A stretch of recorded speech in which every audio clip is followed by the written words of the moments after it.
everyone, welcome back to Tax Talk with Hey Hey. I'm your host, Suhey Piedra with Prominence Business, located here in Glendora, California, helping clients across the United States save on taxes. Today's guest is Mike Hardy. Mike Hardy is the managing partner with Churchill Mortgage and a co-founder of Cyrus Opportunity Zone Fund. He has over 20 years of experience in the mortgage, real estate, and financial world. Mike, thank you for being here with us today. Suhey, it's a pleasure to be here. Mike and I can go on and talk for hours, so we'll try to keep it short for you guys. But in last episode, we did talk about the 4 quadrants, the cash flow 4 quadrants. And I wanted to invite Mike because, in my opinion, he's an individual that has experienced all of the quadrants. And I want to pick his brain a little bit on some of those things. But before we go there, I'd like to talk about Mike and his personal experience with 75 Hard. How's that going? Yes, it's going very well. It was a big goal the first of last year, and 75 Hard has a couple of different iterations. It continues to go on. So it's something I do it as much for just improving my mental game as my physical game, and it just helps to find another level of discipline. But I'm 12 days in. Say the 12th? 12 days into the fourth wave, which is called phase 3. So they have 75 hard, then they have phase 1, phase 2, and phase 3. First is 75 days, then you have 30 days, and then 30, and then 30. So you take time off in between. But yeah, it's pretty intense, but I really enjoy it. And I know you do it, obviously, to feel better, and it's on a personal level. But do you think that helps you on the business side as well? You know, undoubtedly it does. I think that there's a term I like, which is called weaponizing yourself, and that allows you to win in all areas of life, personal and business. But I think I follow something called Core 4, which 75 Hard integrates very nicely with. But doing this personally, I feel like if we are on point physically and mentally and emotionally, it will inevitably help us grow in business, and that's what I've experienced. I love that. Well, thank you for sharing that. I definitely admire your discipline. So in both, in the 75 Hard and in your business structure. So in the last episode, like I mentioned, we went over the cash flow quadrants, which you're familiar with. But I did talk about purchasing power. I talked about how it's important that clients realize that in order to be able to graduate over to some of those other quadrants, that we get a hold of and understand our purchasing power. Tell us your thoughts, since you are in the lending world, mortgage and all of that. How important are like your tax filings and to have your financials as a business or in order to acquire that purchasing power? That's a great question. I think one of the things I respect about you and your firm is that you're very forward thinking, and I don't know that all tax professionals are. And I know the same to be true in the lending world. Most folks will just let someone know if they're pre-approved or not. I think that in real estate, first of all, there's more millionaires made in real estate than any other area of life, other than maybe being a small business owner. But those are sort of the 2 areas to be able to build wealth if done well. But we know that in order to participate in real estate, you have to plan forward. And part of the planning forward involves making sure that your credit is in good shape, making sure that you have the purchasing power through income necessary to be able to qualify. So a lot of times, especially for small business owners, there's a balance to find out, how do I do this well? But a little bit of planning can go a long way to always be able to maintain purchasing power, to be able to not miss opportunities if you're an investor, or be prepared if you're self-employed and you want to get into real estate, to at least be positioned so you can qualify. Right. And I tell clients it's not necessarily always real estate. I know I'm known to always promote real estate, but I talk about other things, for example, purchasing power, allowing you to purchase equipment for your business or acquire your first office building, things like that, right? So those are always important to look at and to protect that purchasing power or have an understanding of it, right? And since you're part of the real estate world, when you are investing in real estate, do you consider taxes and the tax consequences of your investment in that particular real estate? Sure, absolutely. I mean, I think that anytime I'm going to analyze something for myself, or we actually do this for all of our clients, we spend an inordinate amount of time on the guidance side and the advice side for helping people build wealth and strategically lining up the best lending strategy. But I mean, I'm thinking of spreadsheets that I've created where I'll have, I'll be able to plug in a couple things. Number one, what is a conservative projection for appreciation over time? What is the amortization where I'm going to be paying down the loan, assuming there's a loan on a particular property? Any depreciation that will come into play, and then also any relevant tax deduction as well. So that's where, you and your group come in, is to be able to dial that tight. We can usually get a reasonable estimate with what we have with the client. But I think that it's one of like the best kept secrets, and I wish that more people understood just the power of compounding over time, combined with tax benefits, combined with paying down debt. I think Einstein calls it the compounding interest, the eighth wonder of the world. So anytime we're looking at real estate, whether it's for myself for a purchase, whether it's for our fund, which I know we'll talk about in a little bit, or most importantly, we've helped about 5,000 clients over the last 5 years with a purchase or a refinance. But each time it's about how do we do it as efficient as possible, and how do we strategically set them up if they're a first-time buyer to then be able to think into how can I start moving into investment property in the future. Got it. And that's perfect. That's what I love to also promote here and talk to our clients so that they see a bigger picture, right? And we plan for it. I know that you have a webinar that is becoming really popular. What is it called? 2007 or? It's called Facts Not Feelings: Similarities and Differences Between 2007 and 8 and 2023. And so what we found is that there's a lot of fear out there, and one of the things that frustrates me is fear freezes people from taking action that's in their best interest. Right. And so the reason we put this webinar together is really to help educate all of our clients and all of our realtor and financial advisor partners to the key similarities, but also the key differences. There's a school of thought that real estate's going to have a massive crash. Why? Because there was a massive crash in the past. Right. There was a run-up in prices and then a crash. And now we've had a run-up in prices, and so the assumption is we're going to crash again. So I've spent north of 300 hours now in the weeds researching all of the different aspects of supply and demand, the credit environment, affordability, just anything you can, rent versus own comparisons, anything you can think of on that front, and have it condensed into about we keep adding slides. So it was about 30 minutes. Now it's about 40, 45 with some Q&A at the end. But just to go through and answer all the basic questions. Is it safe to buy? What's going to happen? How will 2023 unfold in real estate? Is there opportunities that I'm not seeing? But just answer those basic questions, because that's what people want to know. And when is your next webinar? So if anybody wants to go out and watch that. So every Wednesday at noon, we have something that's educational based. So I think this so it's going to be the 18th.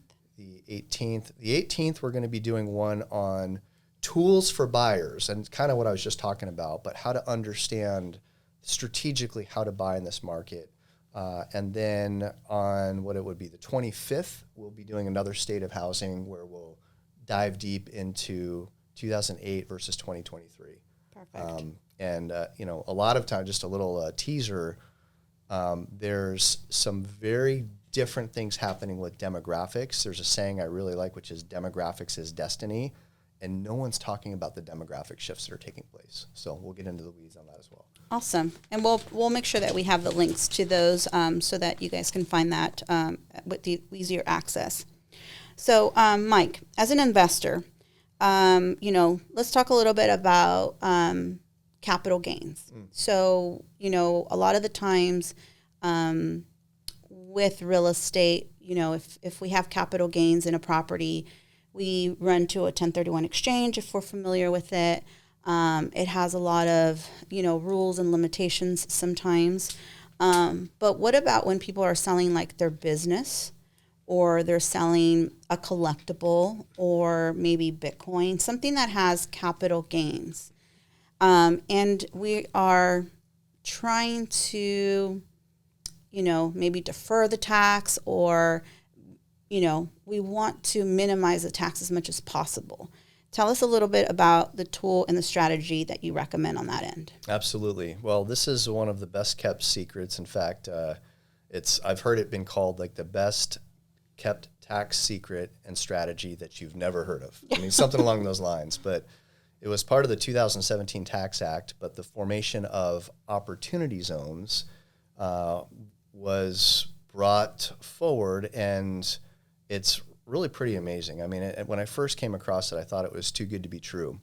And it's I'm going to tell you the story how I first came across this, but for a while I was the chair of Financial Advisor Network for Azusa Pacific University. Mm-hmm. We were doing forward-facing education to CPAs, financial planners, real estate professionals, and our clients on just creative thinking in creative tax planning in all areas. But we were talking about the 1031 exchange, we're talking about the 721 provision, we're talking about DSTs. We had different experts for each, charitable remainder trusts, and the opportunity zone was kind of the new kid on the block, but we couldn't find an expert in that area. And so I said, you know what, I'll do the presentation, but I'll do it as an investor, an interested investor, qualified that I'm not an expert, but just so we can at least cover it in this meeting. So I spent a good couple of weeks just in the weeds on this, and come to find out it's one of the best, most amazing things that I've ever seen, and as far as being able to mitigate capital gains tax. And so, long story short, the opportunity zone affords it allows for somebody that has received capital gains to be able to move those capital gains into what's called a QOF, or a Qualified Opportunity Fund. Mm-hmm. And as long as it is in that fund for a 10-year window, all of the growth in that fund over that 10 years will exit, just very similar to like a Roth IRA treatment, tax-free at the end. And so it's pretty amazing. And so I say this because a lot of people that have maybe a busted 1031 exchange, right, or they just decided they want to sell real estate, but they don't know there's a strategy for the gain portion that could be very favorable. That there's just a better way to do this. And so I'm a huge fan of the opportunity zone and what it affords investors. And there's a whole backstory. I mean, it's meant to attract investment into underserved areas. Right. So it's not just serving the investor, it's actually serving areas that have a true need for having investment money come in to build them up. So it's pretty amazing. So a couple things on that. I just finished reading that book that I told you, Generating That Tax-Free Wealth book.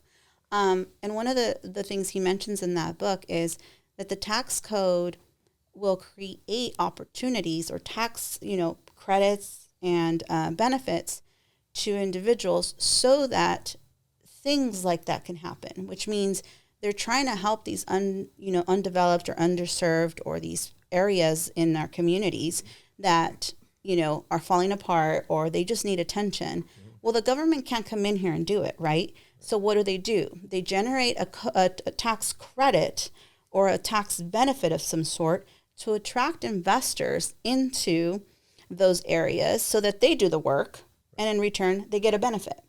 So I like to tell clients is, when they ask me, well, is this a write-off? Well, it depends, right? What kind of business are you running? So if we have a credit that you want to take advantage, let's change your business structure so that the credit applies.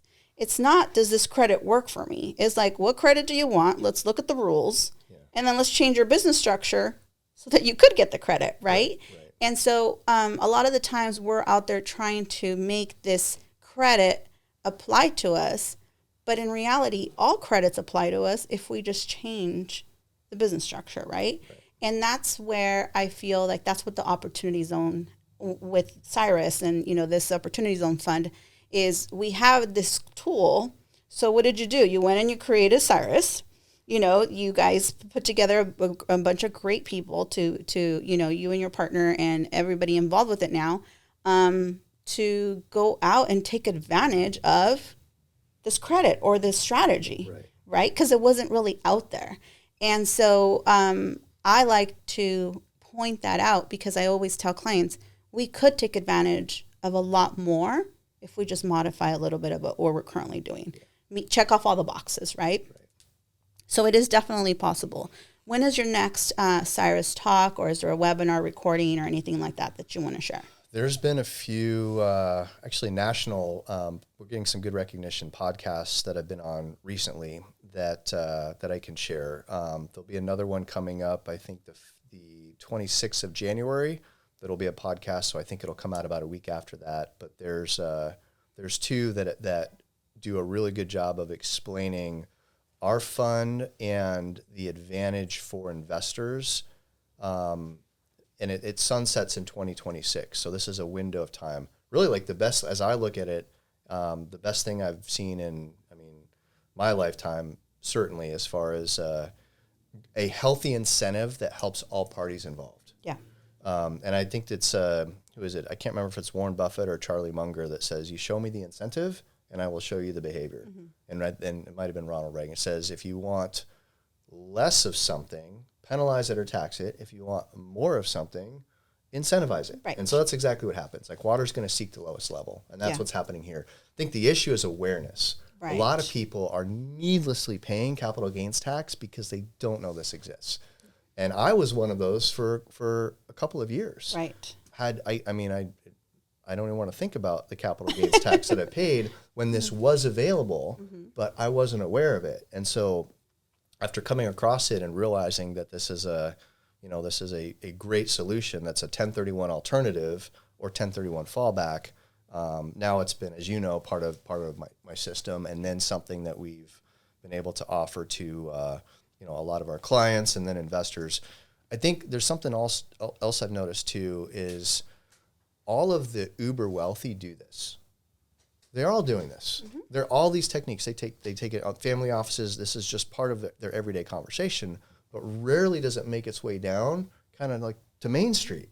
And like the little guy that's just trying to figure out how to, do things better. And so that's who we're serving, is we're serving the sort of the everyday investor that doesn't know this is an opportunity.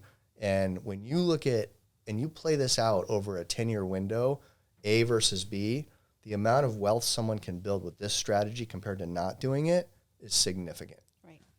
And I think a lot of people do compare it to Roth because there's really nothing else to compare it to, but it's even better because with the Roth, you're limited to accessing the money until age 59 and a half. And this only has a 10-year window that we have to, meet. And then after that, we have access to the funds. Yeah. The other good thing, too, is obviously depends on where the capital gains come from, but you can walk away with basis and only invest capital gains. So there's a lot of really cool things about it that I think, depending on the client and the situation, that there's things that you could take advantage of. And like you said, a lot of people don't know about it. So, we can definitely have a whole podcast just on Opportunity Zone funds and examples and things that we have seen. So, thank you for sharing that. But we'll also put the link to that, to the website for Cyrus and the podcast that you shared with me that I thought was really cool, where you explained in detail what it is and, how it works. And since this podcast is generating more towards the business owner and investors, give us some of your thoughts on the cash flow quadrants. I think that that's just so fascinating to me because I think all human beings grow up with a belief system and they get stuck in that their entire life. And sometimes it takes a jarring event to get over a certain belief system and then move into something that is a healthier belief system. So I think that the way that Robert Kiyosaki described this, it was just brilliant because it's almost like this progression, sort of like this game. And I see this interesting, just for the cash flow quadrants, you've got your employed individual, you've got your, self-employed individual, You've got your investor and your business owner. Actually, I never remember which It's order a they're in. business owner and then Business investor. owner and then investor. So your business owner, and then of course your investor that's totally passive. So, but with the business, with the self-employed, a lot of people are just they really have a job that they're paying themselves, but they don't have freedom of time. Right. So I have a concept I really like. It's called freedom of time and space and relationship. Okay, so freedom of time and place and space and relationship, but the freedom to be able to go where you want, when you want, with who you want. Right. Okay, and you can't do that as an employee. You really can't do that as a self-employed individual because you're tied to the business a lot of times. As an investor, there's as a business owner, there's still a level of time that's involved. Often, I mean, you can delegate, automate, or eliminate and keep moving away from that. But as an investor, you're free in a sense. You're free.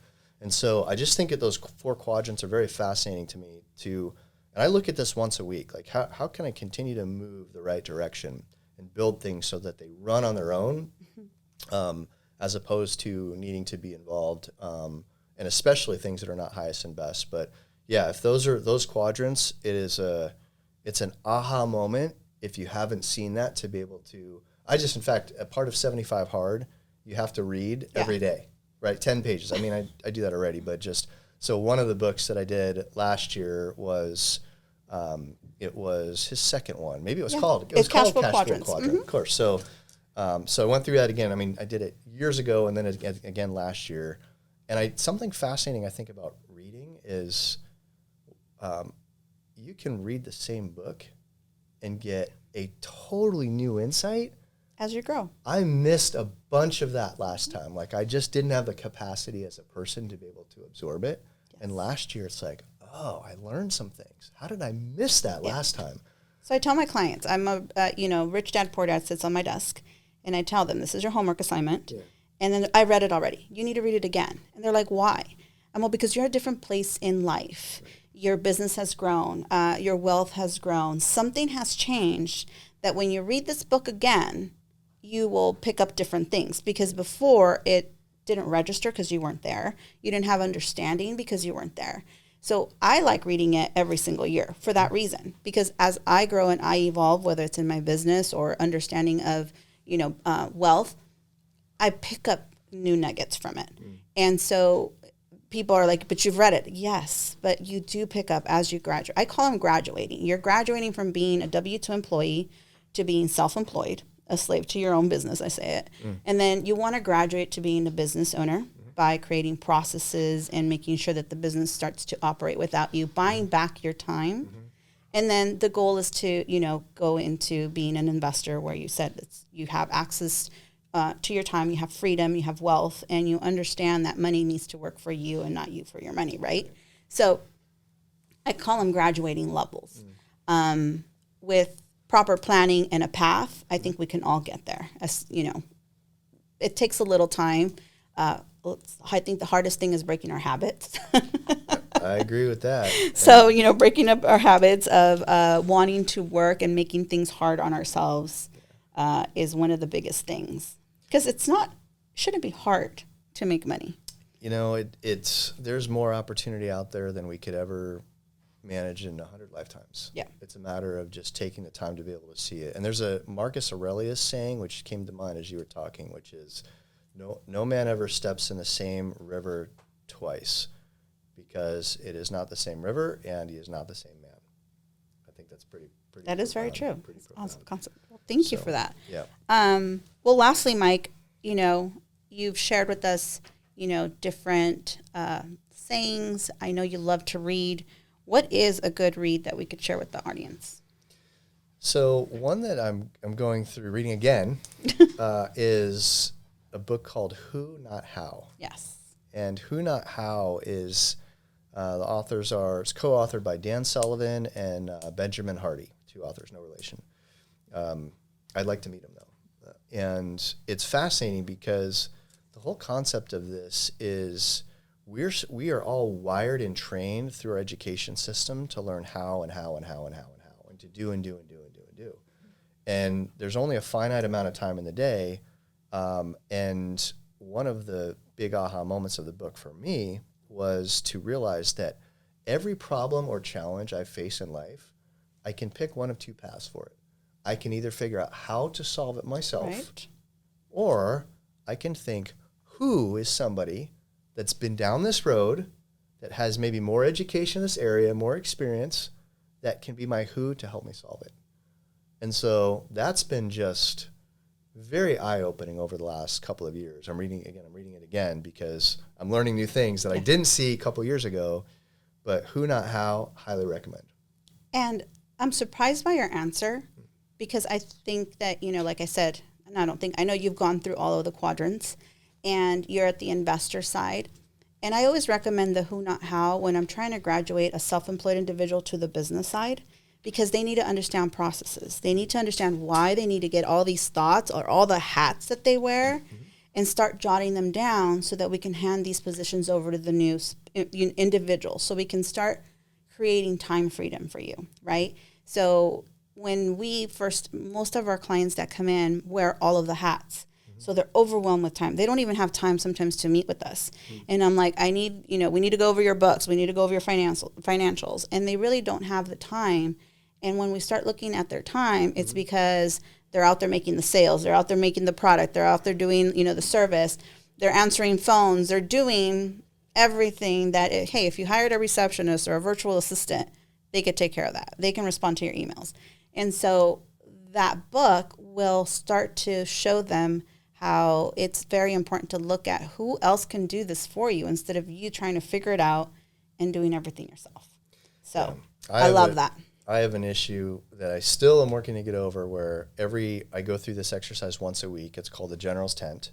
And I'll go through and answer a whole series of questions, review all of the different investments, cash positions, challenges on the business front, but just sort through it. But one of the things that I have to answer is, what can I automate, delegate, or eliminate? And so every week I'm looking and trying to answer that question because I know that there is a who that can do something better that can free up the time you mentioned. Yeah. And the other thing is I always have this list. I'm like, nope, I'm going to do these things right here. And guess what happens at the end of the week? They're still on my list. Right. And so then it's like, no, I need to delegate it or eliminate it. Right. Yeah. Because so that's, I think, sort of some wiring, just continuing to try and get over. But I think I think there's this really interesting dynamic and relationship between these four different areas, between time, money, health, and for maybe lack of a better term, let's call it love, like positive emotions. Like people are always kind of like moving and trading between these things. And at the end of the day, people are doing all the things they're doing are subconsciously driven because they're wanting a particular like feeling or experience outcome. And so that's the reason that they're investing all this time in exchange for this money that they think will give them this outcome. Right? And that's a path to get there, but often like sacrificing their health in the process. So I just think like keeping all those things front and center can help us remain healthy, because it doesn't matter how much money you have if you're not healthy, mentally, physically, spiritually. So a lot of those things are, I think, important to keep an eye on. Well, thank you, Mike, for being here with us. You've shared amazing, knowledge with us. Look for Mike. He's always an amazing person to talk to and listen to. We can go on for hours talking. We could. I feel like we're just getting started. So I really, appreciate you being here as our guest, as a perfect example of an individual who, is navigating this business world and, learning to, make money, and that money works for you instead of you working so hard for your money. So I really appreciate you being here. I appreciate it. And if I can say this, you and your team have been instrumental, in helping me on that path, because I had ideas of what I wanted to do, but I didn't quite know how. And so you became really a who that could help like figure that out. I think there's a lot of business owners that they kind of know there's a better way, but you guys have been very instrumental to accelerating my growth. And I thank you for that. No, thank you. And this is what I call the brainstorming. We do brainstorm with our clients. Yes. Mike and I will sit here and we'll be like, what are your ideas? Shoot them at me. And we'll put some amazing plans together and, I think that's why we drive, is because you'll throw things at me and I'll be like, let's see, who do we know that can help us accomplish some of these things? So thank you again for being here. I appreciate you very much. And if you guys want to follow us, we're at Instagram, prominence.services. We're also on Facebook, and you can always reach us through our website at prominencebusiness.com. And Mike, where can our clients find you?